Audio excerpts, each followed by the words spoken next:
नमस्कार दोस्तों, मैं अंकुर उपाध्याय स्वागत करता हूं आप सभी का आपके अपने YouTube channel share market analysis में। यहां पे आप सभी के साथ बात करने वाला हूं ओला इलेक्ट्रिक के बारे में। दोस्तों, लगभग 4.25% गिरकर फ्राइडे के ट्रेडिंग सेशन में बंद हुआ है।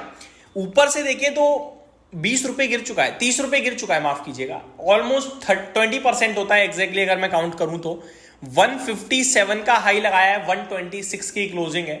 30 रुपए नीचे है, 20% नीचे है ऊपर से, लेकिन यहां से दोबारा वो हाई लगाने के लिए 25% बढ़ना होगा शेयर को। अब सवाल ये उठता है कि भैया इस स्टॉक को लेना चाहिए या इस स्टॉक को बेच देना चाहिए, क्योंकि आईपीओ यानी इशू प्राइस 75-76 रुपए का था, जहां तक मुझे याद आ रहा है 76 का था आई थिंक एग्जैक्टली, और वहीं पे ओपन भी हुआ था। वही इसका 52 वीक लो है, 76 पे एग्जैक्टली ओपन हुआ, 20% का सर्किट लगाया क्लोजिंग बेसिस पे। अगेन अगले दिन 20% मारा सर्किट, फिर 10%, फिर एक वॉलेटाइलिटी हुआ, फिर 10% सर्किट।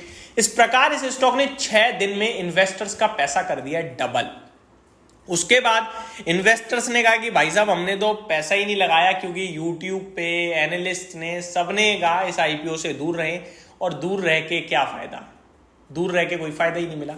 एक्चुअली में इस कंपनी को लेकर मार्केट बट गया है। दोस्तों, आपको क्या लगता है, प्लीज आप भी कमेंट बॉक्स में अपना व्यू शेयर कीजिएगा। पहले मैं आपको अपनी राय दे देता हूं। ओला इलेक्ट्रिक एक फ्यूचर ड्रिवन स्टॉक हो सकता है, लेकिन ओला इलेक्ट्रिक का भाव मेरे को ना 150, ना 120, ना 100 पसंद है।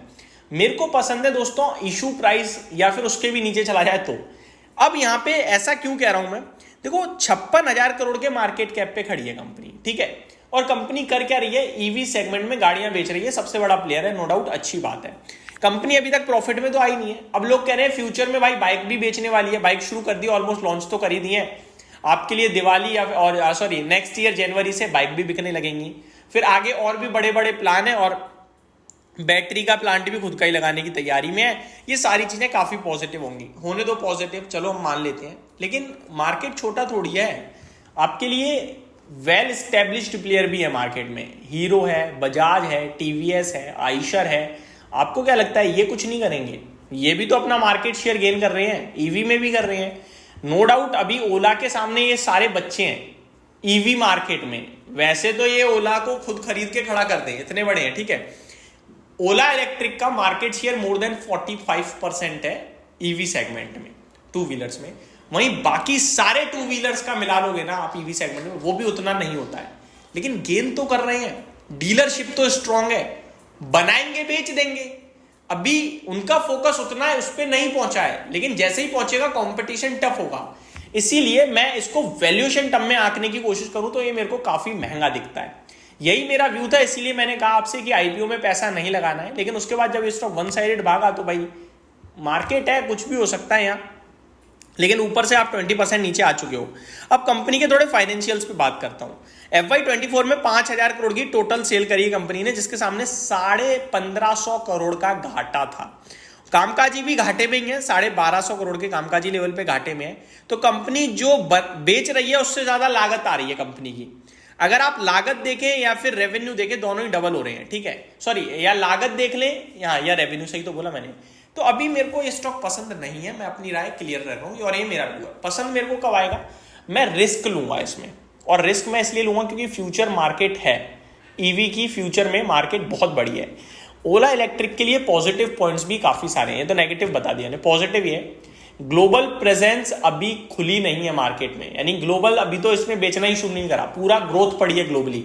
तो ये जैसे ही एक्सपोर्ट शुरू करेगा ना, इसके लिए बहुत बड़ा मार्केट ओपन हो जाएगा, तो वहां से इनके लिए बड़ा ट्रिगर बन सकता है ग्रोथ का।